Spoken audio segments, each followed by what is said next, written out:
Unit Perlindungan Perempuan dan Anak Polresta Palembang menggelar rekonstruksi pembunuhan disertai pemerkosaan yang terjadi di kawasan Jalan Kimrogan pada Mei lalu, yang dilakukan oleh dua tersangka Irsan alias Ican dan Andreas terhadap korban berinisial NP. Dalam rekonstruksi tersebut, sebanyak 21 adegan diperagakan oleh kedua pelaku. Dalam adegan keempat, setelah masuk ke dalam rumah, Ican lalu menyuruh korban untuk masuk ke kamar. Dengan dibawa ancaman, Ican menyuruh korban untuk membuka celana korban. Melihat korban berteriak sakitan, Ican langsung mencekik korban NP dan memperkosanya. Perbuatan itu kembali dilakukan saat bocah malang tersebut tewas.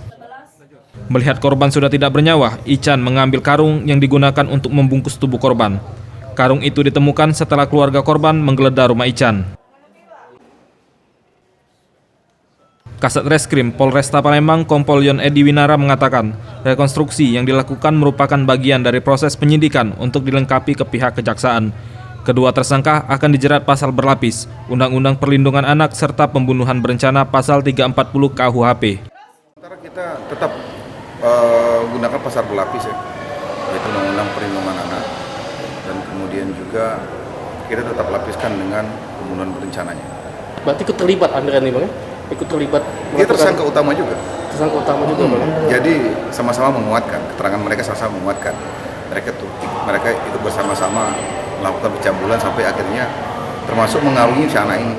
Dari siang kamu nyari sama inti solusi. Nenek korban yang juga menghadiri rekonstruksi ini berharap kepada pihak kepolisian agar kedua pelaku dapat dihukum setimpal atas perbuatannya. Seberat-beratnya, bila perlu seumur hidup, awal masyarakat minta mati. Itu.